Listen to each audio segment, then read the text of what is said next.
অহংকার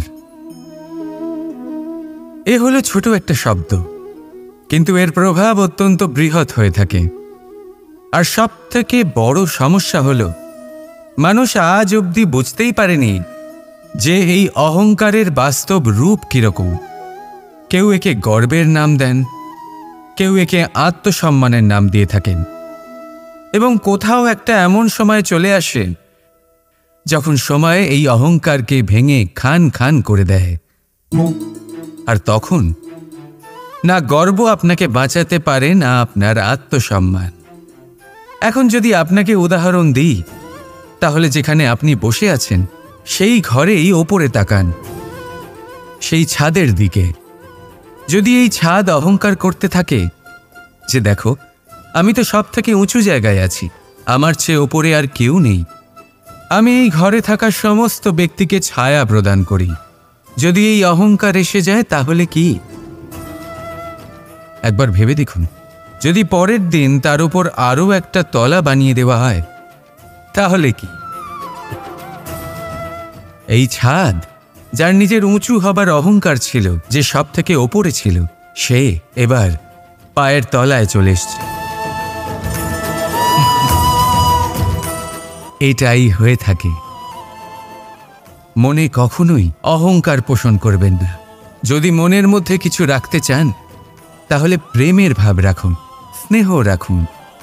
এই অহংকারকে আপনি যা ইচ্ছে নাম দিন, গর্ব হোক, আত্মসম্মান হোক, এর দ্বারা আপনার কোনোভাবেই কোনো লাভ হবে না। তাহলে এই অহংকারকে ত্যাগ করুন আর আমার সাথে ভালোবেসে বলুন, রাধা রাধা। জলরাশির সাথে আমার প্রেম চিরন্তনের।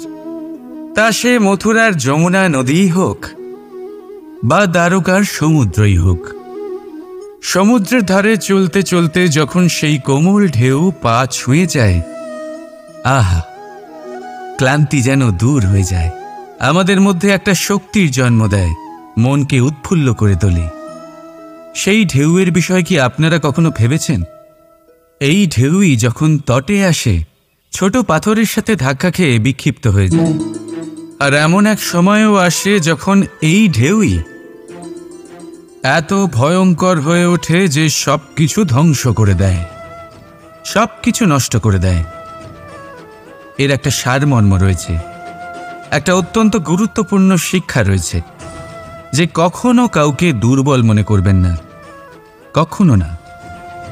কারণ এই দুর্বলতা যখন তার প্রকৃত শক্তির রূপ দেখায়, প্রবল বিনাশ সৃষ্টি করে। তাই কারোর বিনম্রতার, কারোর কোমলতার সর্বদা সম্মান করতে শিখুন। রাধা রাধা। কি ভাবছেন? আজ কৃষ্ণ রথীর স্থানে বসে আছে, যেখানে ও সারথীর স্থানে বসা উচিত ছিল।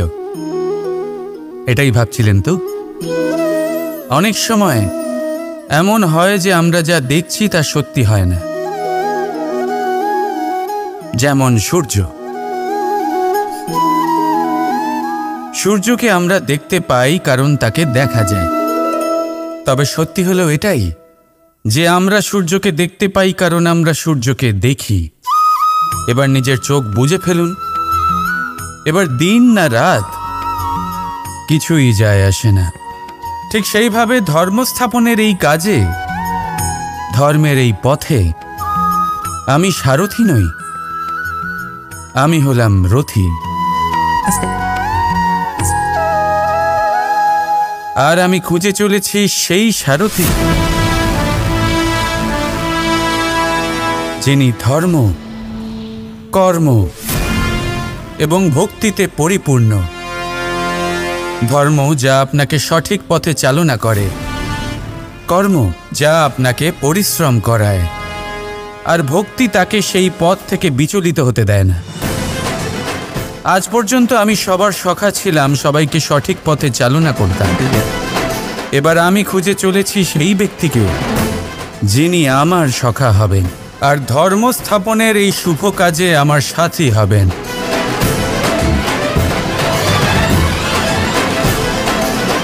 বন্দে কর্মা বন্দে ধর্মা রাধা রাধা। আপনি কখনো আতর মেখেছেন? একটা শ্রেষ্ঠ আতরের গুণ হলো ওকে মাখার পরে অনেক দিন পর্যন্ত তার সুবাস থেকে যায়। তারপরে আপনি বস্ত্র বদল করুন বা রেখে দিন, তার সুবাস থেকেই যায়। এবার ধরে নিন এই আতর হলো আপনার কর্ম, আর আপনার শরীর, আপনার বস্ত্র হলো আপনার জিহ্বা। যত শ্রেষ্ঠ আপনার কর্ম হবে তত বেশি এই সংসার আপনাকে জানবে। আপনার কর্ম যদি সর্বশ্রেষ্ঠ হয় তাহলে সারা জীবন মনে রাখবে, আর জীবনের পরেও আপনাকে ভুলবে না। এই কর্ম ধর্ম ভেবে পালন করবেন, কারণ এই চিন্তা ভাবনাই সত্য হয়ে সামনে আসে। সেই জন্য ভাবনাকে পুষ্ট করুন, যুক্তিবোধ শ্রেষ্ঠ করে তুলুন। সব কিছু নিজে থেকেই হয়ে যাবে, পথ আপনা থেকেই সামনে চলে আসবে, কর্ম নিজে থেকেই হতে থাকবে। শুধু কর্ম ধর্ম মনে করে পালন করতে থাকুন, আর আমার সাথে ভালোবেসে বলুন রাধা রাধা। আপনার জীবনে আপনার প্রকৃত বন্ধু আসলে কে? আপনার সব থেকে শ্রেষ্ঠ মিত্র আসলে কে? তিনি যিনি সময় এলে পরে আপনাকে সাহায্য করেন, নাকি তিনি যিনি সময় এলে পরে আপনাকে অর্থ দেন? দেখুন, আমরা হলাম মানুষ, আমাদের জীবনে লেনদেন চলতেই থাকে, এটা আমাদের জীবনের অভিন্ন অংশ। কিন্তু অনেক সময় এমন হয় যে আমরা তাকেই নিজের প্রকৃত বন্ধু বলে মনে করি, যিনি আমাদের একটা বহুমূল্য উপহার দেন, ঠিক কিনা? এবার আপনার জীবনে সেই বহুমূল্য উপহার কোনটা, ওই অমূল্য মিত্র আসলে কে, সেই সিদ্ধান্ত হলো আপনার। কিন্তু যদি আপনি আমাকে জিজ্ঞেস করেন, তাহলে আমার মতে স্বর্ণ, হিরে, মুক্ত, ধন এগুলো বহুমূল্য নয়। বহুমূল্য হলো সঙ্গ, যখন আপনি একা হয়ে যাবেন, সময়, যখন আপনার তাকে প্রয়োজন হবে, সমর্পণ, যখন আপনার বিশ্বাসের প্রয়োজন পড়বে। যে মানুষ আপনার প্রতি এই 3 গুণ প্রদর্শন করেন, যিনি আপনার কঠিন সময়ে আপনাকে অবশ্যই সঙ্গ দেবেন, যখন আপনার প্রয়োজন পড়বে আপনাকে অবশ্যই সময় দেবেন, আপনার প্রতি সম্পূর্ণ সমর্পিত থাকবেন, সেই হলো আপনার আসল মিত্র, সেই হলো আপনার প্রকৃত বন্ধু। কারণ সত্যি বললে বন্ধুত্বের অর্থই হলো নিজেকে সম্পূর্ণরূপে কারোর কাছে সমর্পণ করে দেওয়া। তাই আপনার সেই বন্ধুর জন্য নিজের প্রাণ উজাড় করে দিন, আর ভালোবেসে বলুন রাধা রাধা। জীবনের পঞ্চমহাভূতের দ্বিতীয় তত্ত্ব হল মাটি, ভূমি, ধরা, যে ধারণ করে, যা আমাদের সকলকে ধারণ করে, ভালো হোক বা মন্দ, নিজের কর্তব্য পালন করে। আর এটাই শিক্ষা আমাদের জন্য।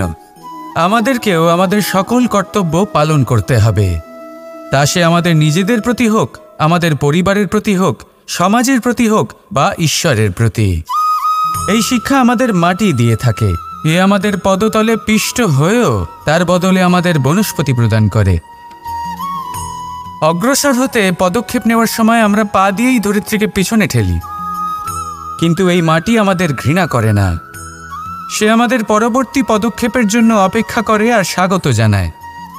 আর হয়তো সেই জন্যই এই ধরাকে আমরা ধরিত্রী মাতা বলে থাকি। আর তাই এই পদবি, এই সম্মান, এই ভালোবাসা, এর আকার বা এর ভারের জন্য একে প্রদান করা হয় না, প্রদান করা হয় এর স্বভাবের কারণে। আপনিও যদি ধরিত্রীর মতো হতে পারেন, যদি আপনিও নিজের সকল কর্তব্য পালন করেন, বিশ্বাসের সাথে তা স্বীকার করে নিতে পারেন, যদি অন্য কারোর সাফল্যেও আপনি প্রসন্ন হতে শিখতে পারেন, যদি আপনি একটু কষ্ট সহ্য করে অন্য কাউকে প্রসন্নতা প্রদান বা অন্য কাউকে সেবা করতে পারেন, তাহলে আপনিও মাটির মতোই মহান হয়ে উঠতে পারবেন। তাহলে আসুন আর আমার সাথে ভালোবেসে বলুন রাধা রাধা। প্রসন্নতা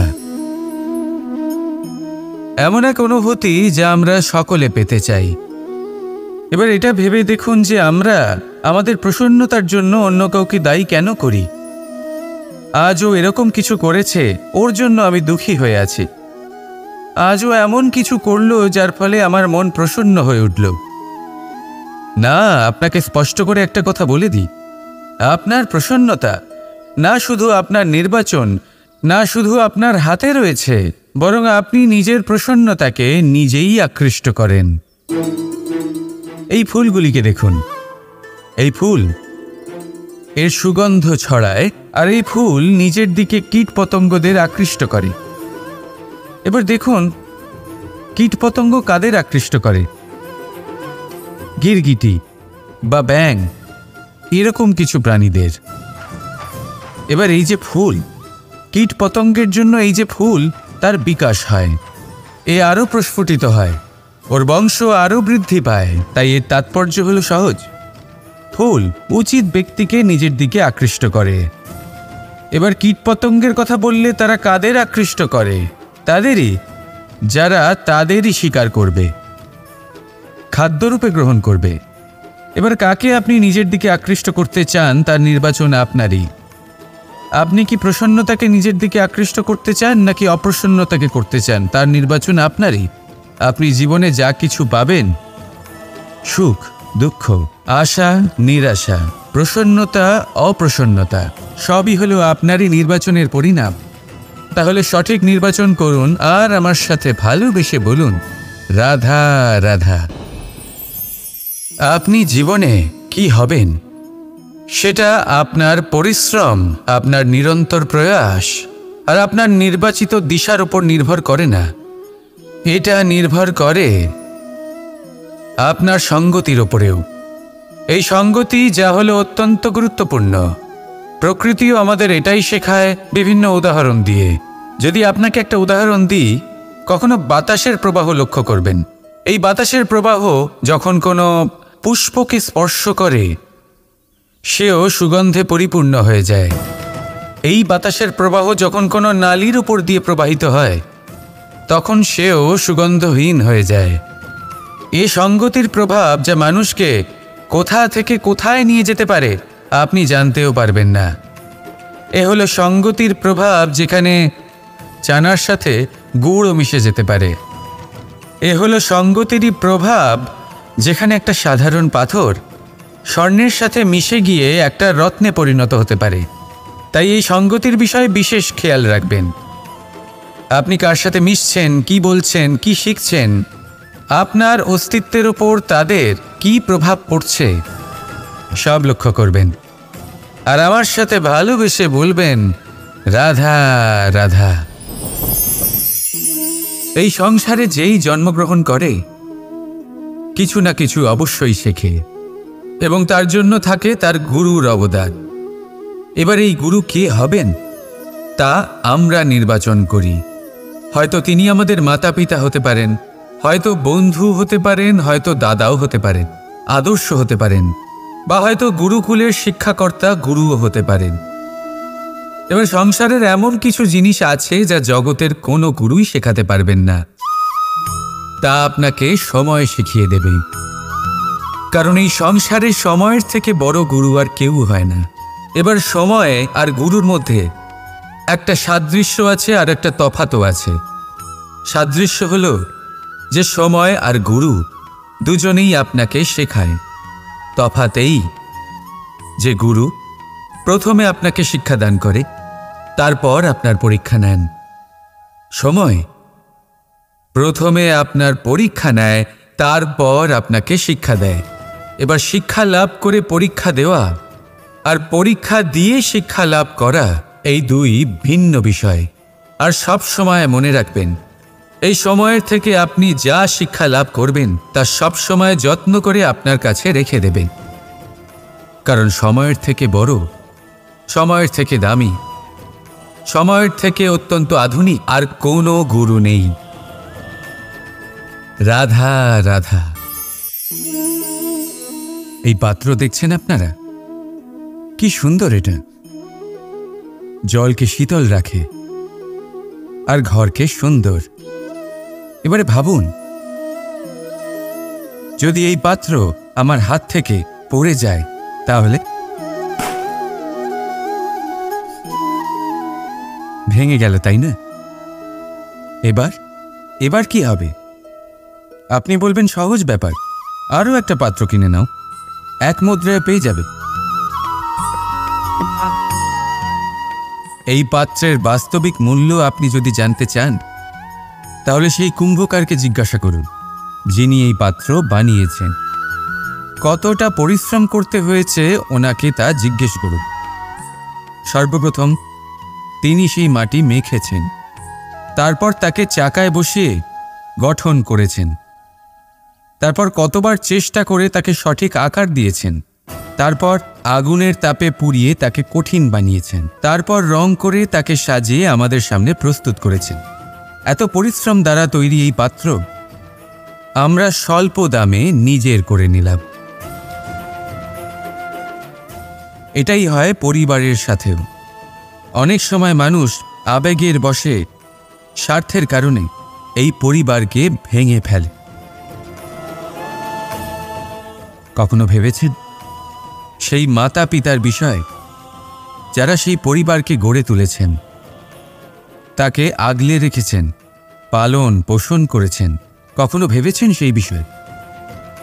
ভবিষ্যতে যদি কখনো এরকম কোনো চিন্তাধারা মাথায় আসে, এমন কোনো ভাবনা আসে যার কারণে আপনি পরিবারকে ভাঙতে চলেছেন, নিজেকে আটকে নিন, নিজেকে মনে করান সেই মাতা পিতার বিষয়ে, ওনাদের পরিশ্রমের বিষয়, ওনাদের ধৈর্যের বিষয়, তাদের প্রেমের বিষয়। আপনার আশা আবেগ, আপনার স্বার্থসিদ্ধি, এই সব কিছু তার সামনে খুবই ছোট মনে হবে। রাধা রাধা। কখনো কখনো আমরা ভাবি যে কোনো ব্যক্তি যিনি ধর্মের পথে চলেছেন, যদি তার দ্বারা কোনো ভুল হয়ে থাকে তাহলে নিয়তি তাকে সেই মুহূর্তেই কঠোর শাস্তি দেন। কিন্তু সেই সব মানুষ যারা সংসারের সবথেকে বড় অধর্মী, বহু নিকৃষ্ট মানের কাজ করেন, তাদের নিয়তি অনেক সুযোগ দেন। তাদের নিয়তি এরকম কঠোর প্রহার করেন না। এই ভাবনা কখনো না কখনো মনে আসেই। ভেবে দেখুন কেন? আসলে জীবনকে বেশিরভাগ মানুষ একভাবেই দেখে থাকেন, বিভিন্ন স্তরে একে দেখা উচিত। এবার আপনি বলুন, এই সংসারে কোনো অধর্মী কখনো প্রেরণার উৎস হতে পারেন? কখনোই নয়। যে মানুষ নিজের আত্মাকে মলিন করে ফেলেছেন, তিনি এই সংসারকে কিভাবে প্রেরণা যোগাবেন? উনি নিজেই বুঝতে পারেন না কোনটা করা উচিত, ধর্ম কোনটা। তাই নিয়তি তাকে একটা সুযোগ দেন, এটা বোঝার সুযোগ দেন যে কোনটা উচিত, কোনটা ধর্ম। সুযোগ দেন নিজের বিবেক জাগিয়ে তোলার, তাকে সুযোগ দেন নিজের অন্তরাত্মার ডাক শোনার। যখন তাতেও কাজ হয় না, তখন নিয়তির কাছে একটাই পথ বাকি থাকে, আর তা হল মহাবিনাশ। মানুষ অন্য কোনো বস্তু বা ভাবের সাথে পরিচিত হোক না হোক, ভয় আর ভবিষ্যৎ, এই দুই মানুষের মনে সর্বদা থাকে। যাদের অস্তিত্ব তার নিজের অস্তিত্বের ওপর প্রভাব ফেলে। আশ্চর্য, তাই না? ভয় সেটা যা আপনি জানেন না, যা অজানা। আর সেই কারণে আপনার ভয় হয় যে কে জানে কি হবে। ভবিষ্যৎ তাই যা এখনো ঘটেইনি। তাহলে যা ঘটেনি সেটা নিয়ে চিন্তা কেন? আপনার হাতে আছে বর্তমান। বর্তমানের কর্ম সত্য মন নিয়ে করুন, আর ভাবুন যে নিজের কর্ম আরো ভালোভাবে কি করে করা যেতে পারে। আর নিজের উপরে ভরসা রাখুন। যদি বর্তমানের কর্ম আপনি মন থেকে করেন, তাহলে ভয় নিজেই দূর হয়ে যাবে, আর ভবিষ্যতের ফল অবশ্যই মিষ্টি হবে। তাই ভয় আর ভবিষ্যৎকে নিয়ে চিন্তিত হবেন না, এই বর্তমানেই বাঁচুন। রাধা রাধা। কি অসাধারণ পুস্তক, তাই না? সুন্দর আবরণ, সজ্জিত পৃষ্ঠা,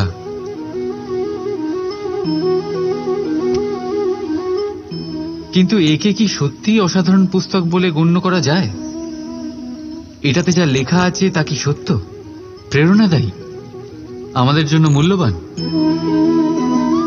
কি করে নিশ্চিত হওয়া যায় এই বিষয়ে? এবার আপনারা বলবেন, এ তো সহজ ব্যাপার। আবরণ দেখে পুস্তকের গুণ বিচার করা যায় না।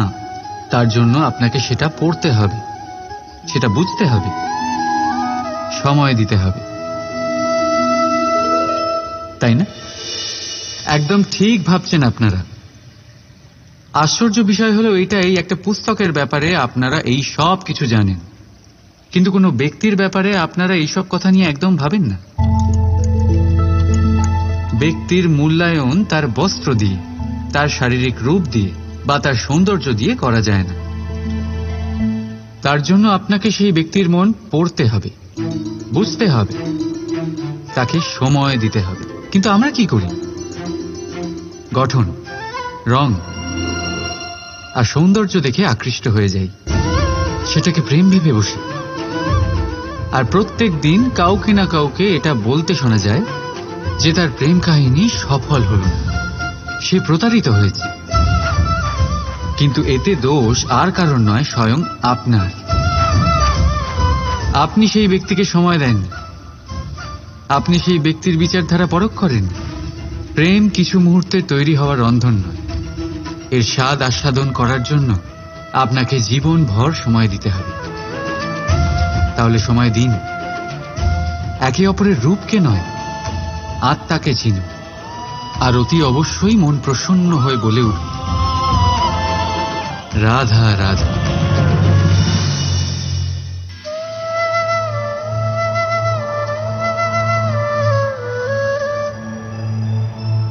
মানুষের ভাবনা সংসারে সবচেয়ে গভীর বা বলতে পারেন সবচেয়ে কঠিন ভাব।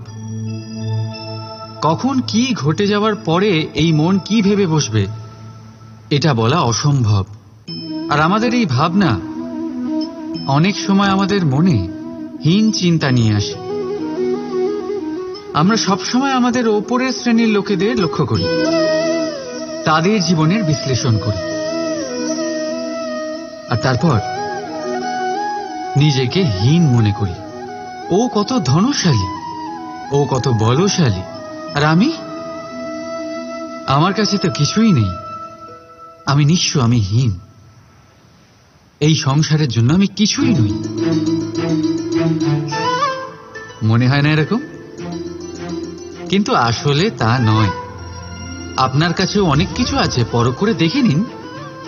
অতি ক্ষুধার্ত মানুষ যদি এক মুঠো ভাত পেয়ে যায়, তা যতই অন্যের কাছে ক্ষুদ্র অন্নের দানা হোক, তার কাছে তা ভোজের থেকে কোনো অংশে কম নয়। তাই যখনই মনে হীন চিন্তার উদ্রেক হবে, আপনজনদের দিকে তাকান, তাদের কথা ভাবুন। আপনার বিশ্বাস হয়ে যাবে, আপনি যতই মনে করেন এই সংসারের জন্য আপনি কিছুই নন, কিছু মানুষের জন্য আপনি গোটা সংসার সমান। তাই যা আপনার সংসার, তাতেই সুখী থাকতে শিখুন। রাধা রাধা।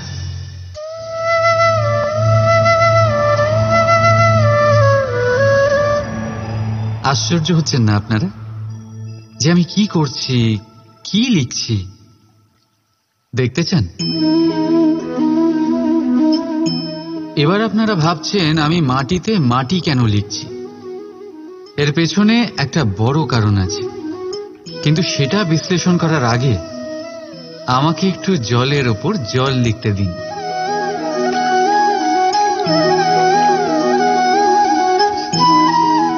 কি হলো?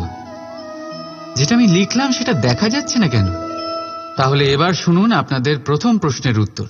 মাটিতে মাটি লেখা যতটা সরল, ঠিক ততটাই কঠিন জলের ওপর জল লেখা। সম্পর্কও ঠিক এমনই হয়।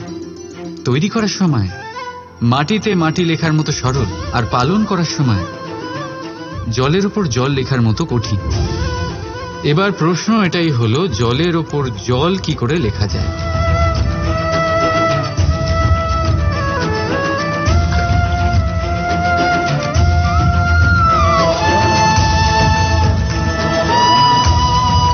যেভাবে এই পাথরগুলো জলের মধ্যে ডুবে জলের গভীরে চলে গেল, ঠিক এইভাবে আমাদের সম্পর্ক পালন করতে হবে। এই পাথরের মতো নিষ্ঠা সহকারে গভীরে যেতে হবে। সম্পর্ক কখনোই ভাঙবে না। রাধা রাধা।